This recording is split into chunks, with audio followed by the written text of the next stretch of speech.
وبطلتك بتغير، ما أحلك يا رمضان. أنا دايما بستنى، على قلبي ما أغلى، يا رب بلغنا طول ريحة طلت رمضان.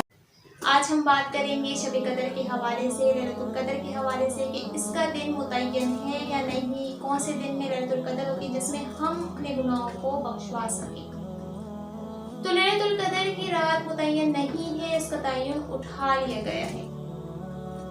اب بات آتی ہے کہ ہم کیسے پھر اس رات کو تلاش کر سکتے ہیں۔ حدیث میں ہے کہ آپ صلی اللہ علیہ وسلم نے فرمایا کہ جو شخص شب قدر کو تلاش کرنا چاہتا ہے تو وہ رمضان کے آخری عشرے میں طاق راتوں میں اسے تلاش کرے، یعنی رمضان کا جو آخری عشرہ ہوتا ہے 20 کے بعد جو سٹارٹ ہوتا ہے، اس میں طاق راتوں میں وہ شب قدر کو تلاش کر سکتا ہے، یعنی 21، 23، 25، 27، 29 یہ ہے طاق راتیں، اسی میں وہ شب قدر کی رات کو تلاش کر سکتا ہے۔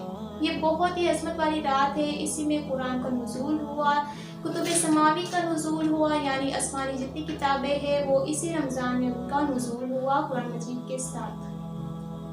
جیسے کہ ابراہیم علیہ السلام پر مصحف شریف رمضان میں نازل ہوا، اسی طرح تورات کا نزول بھی چھٹے رمضان میں ہوا، اسی طرح زبور کا نزول بھی رمضان کے 18ویں رمضان میں ہوا، اسی طرح انجیل کا نزول 13ویں رمضان میں ہوا، اور قرآن مجید کا نزول شب قدر کی رات میں ہوا۔ تو یہ پورا رمضان ہمارے لیے کتنی بابرکت والا ہے، جس میں اللہ تعالیٰ نے آسمانی کتابوں کو نازل فرمایا، اور سب سے بڑی کتاب قرآن مجید جو کہ ہمارے لیے ہدایت اور رہنمائی کی کتاب ہے، جس سے ہم رہنمائی حاصل کر سکتے ہیں، ہدایت حاصل کر سکتے ہیں، اور اپنی زندگی کو بہتر بنا سکتے ہیں۔ تمام لوگ اسی کشمکش میں رہتے ہیں کہ یہ رات ہم کیسے تلاش کریں۔ اگر کوئی چاہتا ہے کہ وہ شب قدر کی رات کو تلاش کر لے جس میں اس کی تمام گناہ معاف ہو جائے، تو اسے چاہیے کہ وہ پورے رمضان اپنی عبادت کو جاری رکھے، اور جب فری ہوتا ہے تو تب بھی وہ ذکر و اذکار کرے، تاکہ اس کو کوئی فارغ ٹائم بغیر اللہ کے ذکر کے نہ گزرے۔ ضروری نہیں ہے کہ وہ صرف اسی رات کے انتظار میں باقی دنوں کو ضائع کر دے۔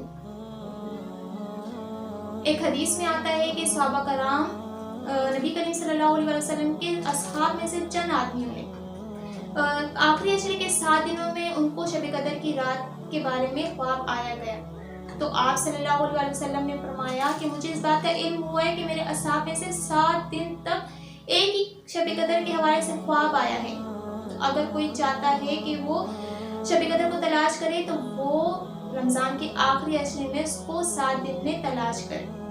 تو علماء کرام نے فرمایا کہ اس سے مراد یہ ہے کہ آخری عشرے کے 7 دن ہیں، یعنی 20 سے 21 سے لے کر 27 تک وہ ان راتوں میں شب قدر کو تلاش کر سکتا ہے، اور بعض نے کہا ہے کہ 23 سے 29 تک، تو دونوں قول راجح ہے۔ دونوں میں کیا ہے، یعنی آپ آخری عشرے میں ہی اس رات کو تلاش کر سکتے ہیں، یعنی تلاش کرنے سے مراد یہ ہے کہ آپ اس عشرے میں زیادہ سے زیادہ عبادت کر سکتے ہیں۔ اب سوال یہ ہوتا ہے کہ اس کے لیے کوئی عمل مخصوص ہے، یعنی کوئی عبادت خاص ہے کہ کون سی عبادت کرنی چاہیے، کون سا عمل کرنا چاہیے؟ تو اس کے لیے کوئی بھی عبادت متعین نہیں ہے، کوئی عمل متعین نہیں ہے۔ آپ جو تلاوت کرتے ہیں، آپ جو ذکر و اذکار کرتے ہیں، جو نیک کام کرتے ہیں، جو بھی وہ آپ زیادہ سے زیادہ کریں تو آپ اس رات کو پا لیں گے، یعنی آپ تو استغفار کریں۔ انسان تو گناہ کا پتلا ہے، خطا کا پتلا ہے، گناہ تو ہوتا ہی رہتا ہے، لیکن اپنی عادت ڈالے کہ آپ کو یہ پتا ہو کہ آپ نے گناہ کی ہے، آپ توبہ کریں۔ آپ جتنا توبہ کریں گے اللہ اتنا آپ کو معاف کرے گا، لیکن جس میں آپ نے اللہ کے ساتھ کسی کو شریک نہیں ٹھہرایا ہو، کیونکہ اللہ تعالیٰ شراکت کو پسند نہیں فرماتا، تو اسی لیے جو شخص اللہ تعالیٰ کے ساتھ کسی کو شریک ٹھہرائے گا تو اللہ اس کو کبھی بھی معاف نہیں کرے گا، بلکہ وہ جہنم کا مستحق ہو جائے گا۔ اور اللہ تعالیٰ نے ہمارے لیے پورا رمضان ایسی بابرکت مہینہ رکھا ہے کہ اس میں ہم زیادہ سے زیادہ عبادت کر کے اپنے گناہوں کو بخشوا سکتے ہیں۔ خاص طور پر یہ خاص دن شب قدر کا دن، جس میں ہم اس رات میں ہم عبادت کر کے اپنے گناہوں کو بخشوا سکتے ہیں۔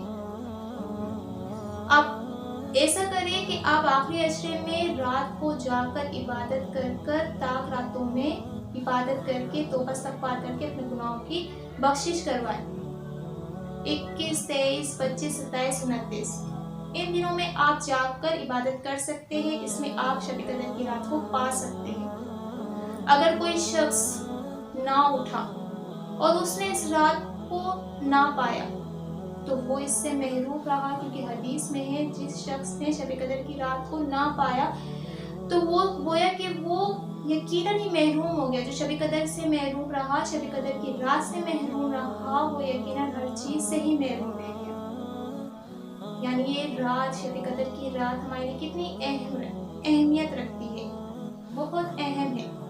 اب بات آتی ہے کہ شب قدر کا جو یہ سورت ہے سورہ قدر، یہ کس سبب پر نازل ہوئی. تو اس کا سبب نزول یہ ہے کہ آپ صلی اللہ علیہ وسلم نے بنی اسرائیل کے ایک عابد شخص، ایک عابد گزار کی بارے میں ذکر کیا کہ وہ رات کو اللہ کی عبادت کرتا ہے اور صبح میں وہ جہاد کے لیے نکل جاتا ہے. اس نے یہ عمل 1000 سال تک یہ عمل اس نے کیا. تو اسی موقع پر اللہ تعالیٰ نے یہ سورت نازل کی جو کہ صرف اور صرف امت محمدیہ کے لیے خاص ہے، خصوصیت رکھتی ہے. اور شب قدر کے معنی کیا ہے؟ جب تک آپ کو اس کے معنی پتہ نہیں چلے گا تو آپ کو اس رات کا مقصد ہی کیا پتہ چلے گا. شب کہتے ہیں رات کو، اور قدر اس کے لغتاً 3 معنی آتے ہیں. ایک آتا ہے عظمت، دوسرا آتا ہے تقدیر و حکم، تیسرا آتا ہے تنگی.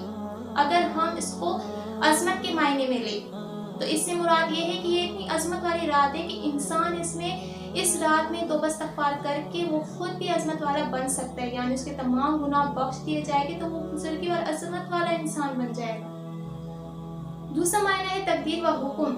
اگر یہ معنی لیا جائے تو اس سے مراد یہ ہے کہ اللہ تعالیٰ اس رات میں اپنے جتنے بھی امور ہیں، ایک سال کے جتنے بھی امور ہیں، معاملات ہیں، وہ فرشتوں کے سپرد کر دیتا ہے کہ آیا ایک سال میں کیا کیا ہونے والا ہے.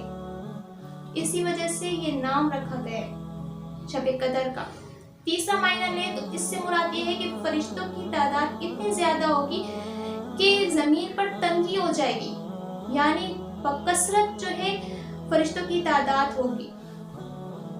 تو اسی لیے شب قدر کا نام رکھا گیا ہے شب قدر، کہ یہ بہت عظمت والی رات ہوگی. اس میں فرشتوں کا نزول ہوگا جو کہ اللہ تعالیٰ کے احکام، حکم کے ذریعے امر خیر کے ساتھ اتریں گے. اور یہ انسانوں کے لیے بہت ہی زیادہ اہم رات ہے، سلامتی والی رات ہے، جس میں مسلمانوں کے گناہوں کو بخش دیے جائیں گے، ان کو پاک صاف کر دیے جائیں گے ان کے گناہوں سے. اگر جو شخص چاہتا ہے کہ وہ اس رات کو پالے تو وہ آخری عشرے کے طاق راتوں میں جاگ کر عبادت کر کے اس کو تلاش کر سکتا ہے.